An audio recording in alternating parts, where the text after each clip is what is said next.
வணக்கம். நீங்கள் இணைத்திருப்பது சமூகத்தின் பிரதான செய்திகளோடு இணைந்து கொள்ளும் நான் டோரின் புஷ்பராஜா. விரிவான செய்திகளுக்குள் செல்வதற்கு முன்னதாக முதலில் தலைப்புச் செய்திகள். எரிவாயு விலை உயர்வு, நள்ளிரவு முதல் உணவுப் பொருட்களின் விலை மீண்டும் அதிகரிப்பு.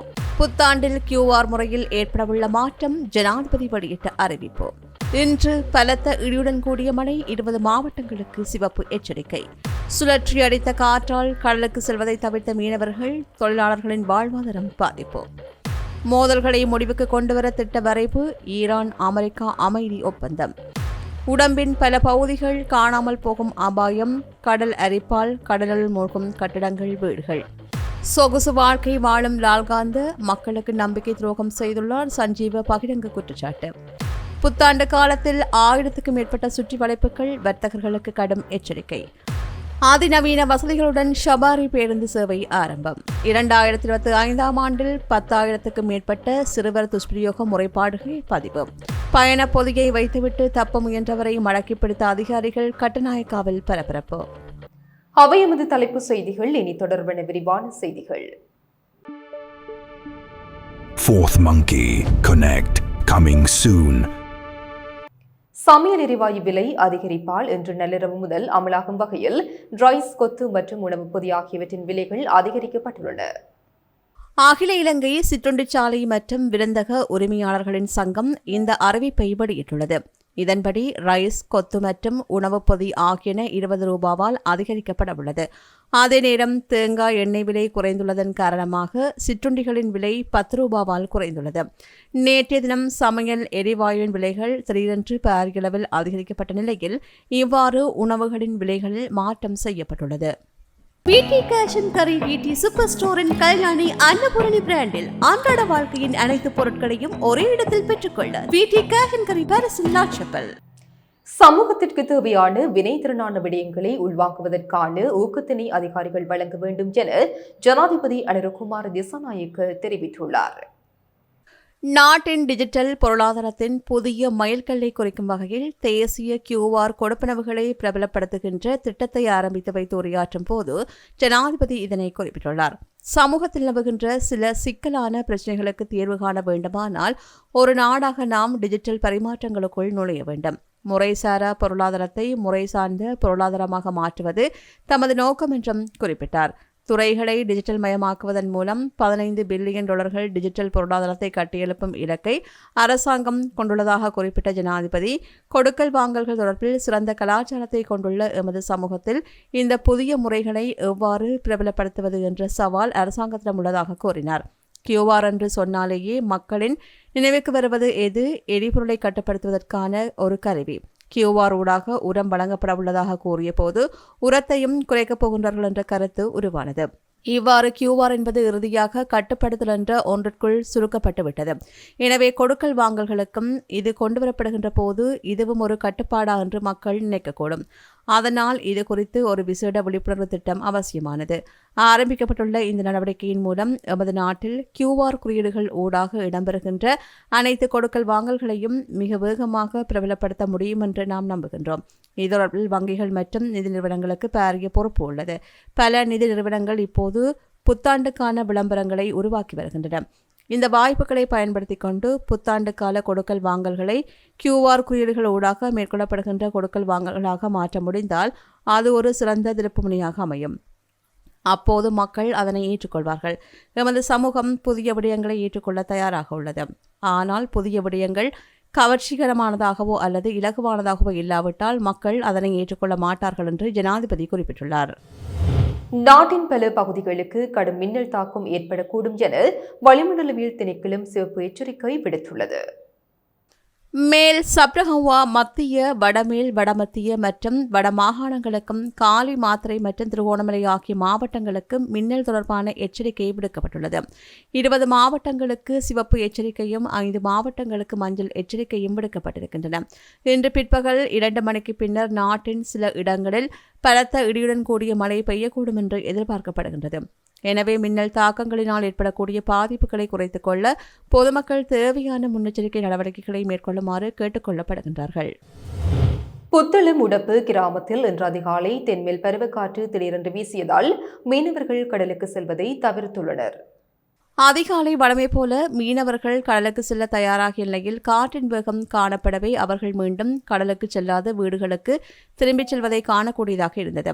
இதனால் இயந்திர படகுகள், தெப்பங்கள், கரைவலை தொழிலாளர்களின் இயல்பு நிலை பாதிப்படைந்துள்ளது. இந்நிலையில் காங்கேசந்துறை தொடக்கம் மன்னார், புத்தளம், கொழும்பு, காலி, ஹம்பாந்தோட்டை ஊடாக பொத்துவில் வரையான கடல் பிராந்தியங்களின் சில இடங்களில் மழை அல்லது இடியுடன் கூடிய மழை பெய்யக்கூடும் என்று வளிமண்டலவியல் திணைக்களம் தெரிவித்துள்ளது. கடல் பிராந்தியங்களில் மணத்தியாலத்திற்கு 25-35 கிலோமீட்டர் வேகத்தில் தென்மேற்கு திசையில் இருந்து அல்லது மேற்கு திசையிலிருந்து காற்று வீசும். காலி தொடக்கம் மாத்தறை, ஹம்பாந்தோட்டை ஊடாக பொத்துவில் வரையான கடல் பிராந்தியங்களில் மணத்தியாலத்திற்கு 40-45 கிலோமீட்டரிலும் கூடிய வேகத்தில் அடிக்கடி காற்று அதிகரித்து வீசக்கூடும். இவ்வாறான சந்தர்ப்பங்களில் இந்த கடல் பிராந்தியங்கள் ஓரளவு கொந்தளிப்பாக காணப்படும். ஆனால் இடியுடன் கூடிய மழை பெய்கின்ற சந்தர்ப்பங்களில் பலத்த காற்று வீசுவதுடன் அந்த வேளைகளில் கடல் பிராந்தியங்கள் தற்காலிகமாக மிகவும் கொந்தளிப்பான நிலையில் காணப்படும் என்று வளிமண்டலவியல் திணைக்களம் தெரிவித்துள்ளது. ஈரான் மற்றும் அமெரிக்கா ஆகிய நாடுகள் மோதல்களை முடிவுக்கு கொண்டு வருவதற்கான திட்டவரைவு ஒன்றை பெற்றுள்ளதாக செய்திகள் வெளியாகியுள்ளன. அது இன்று முதல் நடைமுறைக்கு வந்து ஹோர்முஸ் நீரிணை மீண்டும் திறக்கப்படுவதற்கு வழிவகுக்கும் என்று தகவல் அறிந்த வட்டாரங்களை மேற்கோள் காட்டி ராய்ட்டர்ஸ் செய்தி நிறுவனம் தெரிவித்துள்ளது. அந்த அறிக்கையின்படி மோதல்களை முடிவுக்கு கொண்டு வருவதற்கான ஒரு கட்டமைப்பை பாகிஸ்தான் தயாரித்துள்ளது. இது நேற்றிரவு ஈரான் மற்றும் அமெரிக்காவிற்கு வழங்கப்பட்டது. இந்த திட்டம் 2 கட்ட அணுகுமுறையை அடிப்படையாக கொண்டது என்றும் முதலில் உடனடி போர் நிறுத்தமும் அதைத் தொடர்ந்து ஒரு விரிவான உடன்படிக்கையும் எட்டப்படும் என்று விளக்கப்பட்டுள்ளது. ஆரம்பகட்ட புரிந்துணர்வு ஒரு புரிந்துணர்வு ஒப்பந்தமாக வடிவமைக்கப்படும் என்றும் பேச்சுவார்த்தைகளின் ஒரே தகவல் தொடர்பு ஊடகமாக இது இருக்கும் என்றும் பாகிஸ்தான் ஊடாக இது இறுதி செய்யப்படும் என்றும் கூறப்பட்டுள்ளது. பொருளாதார தடைகளை நீக்குவதற்கும் முடக்கப்பட்ட வெளிநாட்டு சொத்துக்களை விடுவிப்பதற்கும் ஈடாக அணு ஆயுதங்களை உருவாக்க மாட்டோம் என்று ஈரான் உறுதியளித்ததை இந்த ஒப்பந்தம் உள்ளடக்கும் என்று எதிர்பார்க்கப்படுகின்றது. எவ்வாறாயினும் ராய்ட்டர்ஸ் வெளியிட்டுள்ள இந்த செய்தி இரு நாடுகள் ஊடாக இதுவரையில் உத்தியோகமாக உறுதிப்படுத்தப்படவில்லை. இதேவேளை கடந்த 24 மணித்தியாலங்களில் 15 கப்பல்கள் ஈரானின் அனுமதியுடன் ஹார்முஸ் நீரிணையை கடந்து சென்றுள்ளதாக அறிவிக்கப்பட்டுள்ளது. புத்தளமுடப்பு 2ஆம் வட்டாரம் கிராமத்தின் கடலோர பகுதியானது மீண்டும் கடலரிப்பை எதிர்கொண்டுள்ளது. இன்று அதிகாலை ஏற்பட்ட காற்று மற்றும் கடல் அலையின் சீற்றம் காரணமாக கடலரிப்பு ஏற்பட்டுள்ளது. இதற்கு முன்பு ஏற்பட்ட கடலரிப்பை விட இது மிகவும் அகோரமாக காணப்படுவதாக மக்கள் கவலை தெரிவிக்கின்றனர். கடலரிப்பால் அருகிலுள்ள கட்டடங்கள், வீடுகள், மீன்வாடிகள் சேதமடைந்து கடலினுள் செல்வதை காணக்கூடியதாக உள்ளது. பலமுறை சம்பந்தப்பட்ட அதிகாரிகளுடன் பேசிய போதும் இந்த பகுதிக்கான வேலை திட்டம் நடைபெறுவது மந்தமாக உள்ளதாக உள்ளூர் மக்கள் கவலை தெரிவிக்கின்றனர். இது இப்படியாக செல்லுமானால் உடப்பின் சில பகுதிகள் காணாமல் போய்விடும் என்று மக்கள் கவலை தெரிவிக்கின்றனர். ஆகவே சம்பந்தப்பட்ட அதிகாரிகள் இது தொடர்பில் கவனத்தில் கொண்டு இதனை உரிய வகையில் நிவர்த்தி செய்தருமாறு மக்கள் கோரிக்கை விடுத்துள்ளனர். அரசியல்வாதிகள் சொத்துக்களை குவிக்காமல் மக்களின் வாழ்க்கையை மதித்து மிகவும் எளிமையான முறையில் முன்மாதிரியாக வாழ வேண்டும் என சமூகத்திற்கு போதித்து லால்காந்தவின் தற்போதைய சொகுசு வாழ்க்கை அவரது அரசியல் இரட்டை வேடத்தை அம்பலப்படுத்தியுள்ளதாக முன்னாள் நாடாளுமன்ற உறுப்பினர் சஞ்சீவே எதிரிமான் தெரிவித்தார்.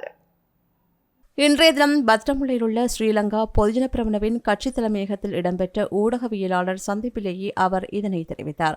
அமைச்சர் லால்காந்தவின் வீடு குறித்து தற்போது நாடு தழுவிய ரீதியில் பாரிய அரசியல் விவாதம் எழுந்துள்ள நிலையில் இந்த வீட்டை ஒரு காலத்தில் தேசிய மரபுரிமையாக அறிவிக்க வேண்டும் என்று தான் முன்மொழிவதாக அவர் குறிப்பிட்டார். கடந்த 60 ஆண்டு காலமாக தூய அரசியல் பேசுவதாக கூறிக்கொண்டும் திசைகாட்டி தரப்பினர் முன்னெடுத்த அரசியல் நாடகத்தை ஒரு சில நிமிடங்களில் இந்த மாளிகை உலகத்திற்கு தோலுறுத்து காட்டியுள்ளதாக அவர் குற்றம் சுமத்தினார். தற்போதைய அரசாங்கத்தில் ஜனாதிபதியுடன் சேர்த்து 160 பேர் நாடாளுமன்ற குழுவாக உள்ள நிலையில் அவர்கள் அரசியலுக்கு வருவதற்கு முன் உயர்மட்ட தொழில்களில் ஈடுபட்டு பல லட்சம் ரூபாய்களை ஊதியமாக பெற்றவர்கள் இருப்பதாகவும் அப்படிப்பட்ட ஒருவர் பெரிய வீடு கட்டுவதிலோ அல்லது வாகனம் வைத்திருப்பதிலோ எந்தவிதமான பிரச்சனையும் இல்லை என்றும் அவர் சுட்டிக்காட்டினார். இருப்பினும் கடந்த 30 ஆண்டுகளாக எந்தவொரு வேலையோ அல்லது வியாபாரமோ செய்யாமல் முழுநேர அரசியல்வாதியாக மட்டும் இருந்த லால்காந்த் போன்ற ஒருவரால் இவ்வளவு பெரிய மாளிகையை எப்படி கட்ட முடிந்தது என்ற கேள்வியை அவர் எழுப்பினார். தன்னிடம் ஒரு சதங்கூட இல்லை என்று கூறியவர் எப்படி இதை சாதித்தார் என்று வினவினார். தன் பிள்ளைக்கு ஒரு புல்லாங்குழல் கூட வாங்கிக் கொடுக்க முடியாத ஏழை தந்தையர்கள் இவர்களது பேச்சை கேட்டு ஏமாந்த போதிலும் இன்று அந்த வீட்டில் பியானோக்கள் வாசிக்கப்படுவது அரசியலில் பாரிய முரண்பாடாகும் என்றார். அரசியல்வாதி சொத்து சேர்க்கக்கூடாது என போதித்த லால்காந்தவிற்கு இவ்வாறான மாளிகையில் வாழ்வதற்கு என்ன தார்மீக உரிமை இருக்கின்றது என்றும் கேள்வி எழுப்பினார். இவ்வளவு பெரிய கொள்கைகளை பேசிய ஒருவருக்கு லாட்டரி விழுந்தால் கூட மனச்சாட்சி இருந்தால் இவ்வாறான வீட்டை கட்ட மாட்டார் என்றும் தெரிவித்தார். கடந்த 20ஆம் தேதி முதல் இதுவரையான காலப்பகுதியில் நாடு முழுவதும் 1000க்கும் மேற்பட்டு சுற்றி வளைப்புகள் மேற்கொள்ளப்பட்டுள்ளதாக நுகர்வோர் விவகார அதிகார சபையின் தலைவர் கேமந்த சமரகுன் தெரிவித்துள்ளார். எதிர்வரும் பண்டிகை காலத்தை முன்னிட்டு நுகர்வோரின் பாதுகாப்பை உறுதிப்படுத்தும் நோக்கில் விசேட வேலை திட்டம் ஒன்று ஆரம்பிக்கப்பட்டுள்ளதாக நுகர்வோர் விவகார அதிகார சபை தெரிவித்துள்ளது. அரிசியை பதுக்கி வைத்தமை மற்றும் அதிக விலைக்கு விற்பனை செய்தமை போன்ற குற்றச்சாட்டுகள் தொடர்பாக 170க்கும் மேற்பட்ட வர்த்தகர்களுக்கு எதிராக சட்ட நடவடிக்கை எடுக்கப்பட்டு அவர்களுக்கு உரிய தண்டனைகள் வழங்கப்பட்டுள்ளதாகவும் அவர் குறிப்பிட்டுள்ளார். இந்த வருடத்தில் இதுவரையான காலப்பகுதியில் மாத்திரம் சுமார் 5000 சுற்றி வளைப்புகள் மேற்கொள்ளப்பட்டு சட்ட நடவடிக்கைகள் எடுக்கப்பட்டுள்ளன. மத்திய கிழக்கில் ஏற்பட்டுள்ள மோதல்கள் காரணமாக சில பொருட்களின் விலைகள் உயர்வதையும் காணக்கூடியதாக உள்ளது. இருப்பினும் சந்தையில் பொருட்களுக்கு தட்டுப்பாடு ஏற்படாமல் இருக்க இறக்குமதியாளர்கள், உள்நாட்டு உற்பத்தியாளர்கள் மற்றும் விநியோகஸ்தர்களுடன் தொடர்ச்சியான கலந்துரையாடல்கள் முன்னெடுக்கப்பட்டு வருவதாகவும் அவர் தெரிவித்தார். இதேவேளை நாட்டில் நிலவுகின்ற தனியார் நிறுவன எரிவாயு தட்டுப்பாடு குறித்து கருத்து தெரிவித்த தலைவர், குறித்த நிறுவனத்திற்குரிய எரிவாயு கப்பல் ஒன்று நாட்டை வந்தடைந்துள்ளதாகவும் விநியோக நடவடிக்கைகள் தற்போது ஆரம்பிக்கப்பட்டுள்ளதாகவும் குறிப்பிட்டார். இந்த சூழலை பயன்படுத்தி எரிவாயுவை பதுக்கி வைக்க வேண்டாம் என்று வர்த்தகர்களிடம் கோரிக்கை விடுத்த அவர், அவ்வாறு செயற்படுகின்றவர்களுக்கு எதிராக கடுமையான சட்ட நடவடிக்கை எடுக்கப்படும் என்றும் எச்சரிக்கை விடுத்துள்ளார். சுற்றுலாத்துறையை மேம்படுத்தும் நோக்கில் வடிவமைக்கப்பட்டு இலங்கை போக்குவரத்து சபையின் சவாரி பேருந்து இன்று முதல் சேவையில் ஈடுபடுத்தப்பட்டுள்ளது. ரத்மலானை பணிமனையில் சேவையில் இருந்து நீக்கப்பட்டிருந்த இந்த பழைய பேருந்து ஹட்டன் பணிமனைக்கு கொண்டுவரப்பட்டு சுற்றுலா பயணிகளுக்கு தேவையான அனைத்து வசதிகளுடனும் 42 இருக்கைகளுடனும் 4 மில்லியன் ரூபாய் செலவில் புதுப்பித்து வடிவமைக்கப்பட்டுள்ளது. மழைக்காலத்தில் மேல் கூரையுடன் மற்றும் வறண்ட காலத்தில் கூரையின்றி இயங்கும் வகையில் வடிவமைக்கப்பட்டுள்ள இந்த சவாரி பேருந்தில் ஒலியமைப்பு, கவர்ச்சிகரமான மின்விளக்குகள் மற்றும் பல நவீன டிஜிட்டல் துணைக்கருவிகள் பொருத்தப்பட்டுள்ளன. மேலும் இந்த சவாரி பேருந்தை நுவரெலியா மாவட்டத்திற்குள் அல்லது வெளியே எந்த பயணத்திற்கும் SLTB கட்டணத்தில் முன்பதிவு செய்யலாம் என்று ஹட்டன் பணிமனை மேலாளர் திரு பாலித வீரசூரிய தெரிவித்துள்ளார்.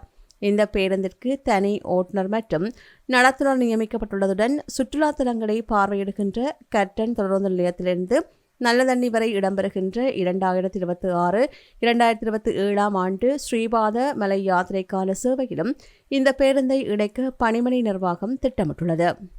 யாழ்ப்பாணத்தில் அதிஉயர்ந்த மற்றும் நவீன வசதிகளுடனான டில்கோ ப்ளூ ஓஷன் நிறுவனத்தின் மூலம் வழங்கும் யாழ் ராயல் பேலஸ். நுவரெலியா பதுளை பிரதான வீதியில் உள்ள கிரகிரி பாவையில் இனம் தெரியாத ஒருவரின் சடலம் ஒன்று இனம் காணப்பட்டுள்ளது. கிரகிரிவாவியில் படகு சவாரியில் ஈடுபடுவோர் சடலம் ஒன்று மிதப்பதாக இன்று காலை நுவரெலியா போலீசாருக்கு வழங்கிய தகவலின் அடிப்படையில் போலீசார் சம்பவ இடத்திற்கு விரைந்துள்ளனர். தொடர்ந்தும் நுவரெலியா மாவட்ட நீதவான் ஸ்தலத்திற்கு சென்று சடலத்தை பார்வையிட்ட பின்னர் சடலம் வாவியிலிருந்து மீட்கப்படும் என்று போலீசார் குறிப்பிட்டனர். குறித்த நபர் வாவியில் பாய்ந்து உயிரிழந்தாரா அல்லது அந்த நபரை எவராவது கொலை செய்து வாவியில் எறிந்து கொன்றார்களா என்பது தொடர்பாக பல கோணங்களில் போலீசார் விசாரணைகளை முன்னெடுத்துள்ளனர். மேலும் மரண விசாரணைகளின் பின் சடலம் வைத்திய பரிசோதனைக்காக நுவரெலியா மாவட்ட வைத்தியசாலைக்கு அனுப்பி வைக்கப்பட உள்ளதாகவும் போலீசார் தெரிவித்தனர். 2025ஆம் ஆண்டில் மாத்திரம் தேசிய சிறுவர் பாதுகாப்பு அதிகார சபைக்கு 10,000க்கும் அதிகமான முறைப்பாடுகள் கிடைத்துள்ளதாக அதிகார சபை தெரிவித்துள்ளது. தேசிய சிறுவர் பாதுகாப்பு அதிகார சபையினால் இன்று அரசாங்க தகவல் திணைக்களத்தில் விசேட ஊடக சந்திப்பு ஒன்று ஏற்பாடு செய்யப்பட்டிருந்தது. அதில் கலந்து கொண்டு கருத்து தெரிவித்த அந்த அதிகார சபையின் திட்டமிடல் மற்றும் தகவல் பணிப்பாளர் ஷானிக மலல்கொட கடந்த ஆண்டில் மாத்திரம் மொத்தம் 10,455 முறைப்பாடுகள் பதிவாகியுள்ளதாக குறிப்பிட்டார். இவற்றில் 2,099 முறைப்பாடுகள் சிறுவர்களுக்கு எதிரான கொடூரமான நடத்தைகள் தொடர்பில் கிடைத்துள்ளதாக அவர் சுட்டிக்காட்டினார். இந்த ஆண்டின் பிப்ரவரி 28ஆம் தேதி வரையான காலப்பகுதிக்குள் உடல் ரீதியான தண்டனைகள் தொடர்பில் மாத்திரம் 11,409 முறைப்பாடுகள் பதிவாகியுள்ளன. சிறுவர்கள் எவரேனும் உடல் ரீதியான துஷ்பிரயோகங்களுக்கு அல்லது தண்டனைகளுக்கு உள்ளாக்கப்படுவதை அவதானித்தால் அல்லது அது குறித்து தெரிய வந்தால் உடனடியாக அதிகார சபைக்கு அறிவிக்குமாறு அவர் கேட்டுக்கொண்டார். சுமார் 11,34,00,000 ரூபாய் பெறுமதியான குஸ்டகு போதைப்பொருளை இலங்கைக்கு கடத்தி வந்த நபரொருவர் இன்று காலை கட்டுநாயக்க விமான நிலையத்தில் வைத்து சுங்க போதைப்பொருள் கட்டுப்பாட்டு பிரிவினரால் கைது செய்யப்பட்டுள்ளார். கொழும்பு கொம்மனித்தர பகுதியைச் சேர்ந்த 45 வயதுடைய ஒருவரே இவ்வாறு கைது செய்யப்பட்டார். இவர் இன்று காலை 6:50 அளவில் இந்தியாவின் புதுடெல்லியில் இருந்து AI 277 ரக விமானம் மூலம் கட்டுநாயக்க விமான நிலையத்தை வந்தடைந்துள்ளார். குறித்த நபர் போதைப்பொருள் அடங்கிய பயண பொதியை விமான நிலையத்தின் பொதி வழங்கும் பகுதியில் கைவிட்டு தப்பி செல்ல முயன்றபோது சுங்க அதிகாரிகள் அவரை மடக்கி பிடித்தனர். இதன்போது பயண பொதிக்குள் மறைத்து வைக்கப்பட்டிருந்த 11 கிலோகிராம் 340 கிராம் குஷ் போதைப்பொருள் கைப்பற்றப்பட்டது. மேலதிக விசாரணைகளுக்காக சந்தேக நபர் மற்றும் போதைப்பொருள் என்பன கட்டுநாயக்க விமான நிலைய போலீஸ் போதைப்பொருள் தடுப்பு பிரிவிடம் ஒப்படைக்கப்பட்டுள்ளது. பொகுவலை கலுபோவிலு பகுதியில் வீடு ஒன்றின் அறைக்குள் வெளிநாட்டு பெண் ஒருவர் கூர்மையான ஆயுதத்தால் தாக்கப்பட்டு கொலை செய்யப்பட்ட சம்பவம் தொடர்பில் சீன பிரஜை ஒருவர் கைது செய்யப்பட்டுள்ளார். கொல்லப்பட்டி ஸ்ரீமத் அனகாரிக தர்மபால மாவட்டத்தில் அமைந்துள்ள ஹோட்டல் ஒன்றில் வைத்து இந்த சந்தேக நபர் கைது செய்யப்பட்டுள்ளார். அவரிடமிருந்து 3 கேமராக்கள் மற்றும் 2 கிராம் 280 மில்லிகிராம் ஐஸ் போதைப்பொருள் என்பன கைப்பற்றப்பட்டன. கைது செய்யப்பட்ட சீன பிரஜை 26 வயதுடையவர் என்று தெரிவிக்கப்படுகின்றது. சந்தேக நபர் இன்று நுகேகொட நீதவான் நீதிமன்றத்தில் முன்னிலைப்படுத்தப்படவுள்ளதுடன் ஹொஹவலை போலீசார் மேலதிக விசாரணைகளை முன்னெடுத்து வருகின்றனர். இத்துடன் சமூகத்தின் பிரதான செய்திகள் நிறைவு பெறுகின்றன. தொடர்ந்தும் சமூகத்தோடு இணைந்திருங்கள். எமது RIP பேச்சுக்கு கிடைத்த மரண அறிவித்தல்கள். யாழ்ப்பாணம் தும்பளையை பிறப்பிடமாகவும் ஆஸ்திரேலியா மெல்போர்னை வதிவிடமாகவும் கொண்டிருந்த திரு தோமஸ் ஆண்டனி அவர்கள் 26/2/2026 வியாழக்கிழமை அன்று ஆஸ்திரேலியாவில் காலமானார். அம்பாறை சொரிக்கல் முறையை பிறப்பிடமாகவும் வதிவிடமாகவும் கொண்டிருந்த திரு இன்னாசி சுசிமுத்து அவர்கள் 5/4/2026 ஞாயிற்றுக்கிழமை அன்று காலமானார். யாழ்ப்பாணம் கோப்பாயை பிறப்பிடமாகவும் வவுனியா பூந்தோட்டத்தை வதிவிடமாகவும் கொண்டிருந்த திரு கைலாய பிள்ளை வேலாயுத பிள்ளை அவர்கள் 4/4/2026 சனிக்கிழமை அன்று காலமானார். யாழ்ப்பாணம் மண்டைதீவை பிறப்பிடமாகவும் முல்லைத்தீவு தொட்டியடி விஸ்வமடுவை வதிவிடமாகவும் கொண்டிருந்த திரு சின்னத்தம்பி மகாராஜா அவர்கள் 3/4/2026 வெள்ளிக்கிழமை அன்று காலமானார். மேலே அறிவிக்கப்பட்ட அனைத்து மரண அறிவித்தல் இறுதிக்கிரியை பற்றிய தகவல்களை அறிந்து கொள்ள ரிப் பேஜை பார்வையிடுங்கள். இதற்கான லிங்க் கீழிருக்கும் டிஸ்கிரிப்ஷனில் பார்வையிடலாம். இது போன்ற செய்திகளை தெரிந்து கொள்ள சமூகம் நியூஸ் சேனலை சப்ஸ்கிரைப் செய்து அருகில் உள்ள பெல் பட்டனை கிளிக் செய்யுங்கள். மேலும் இது போன்ற செய்திகளை உடனுக்குடன் தெரிந்து கொள்ள சமூகமீடியா.com என்ற இணையதளத்தின் வாயிலாகவும் எங்களுடன் இணைந்திருங்கள்.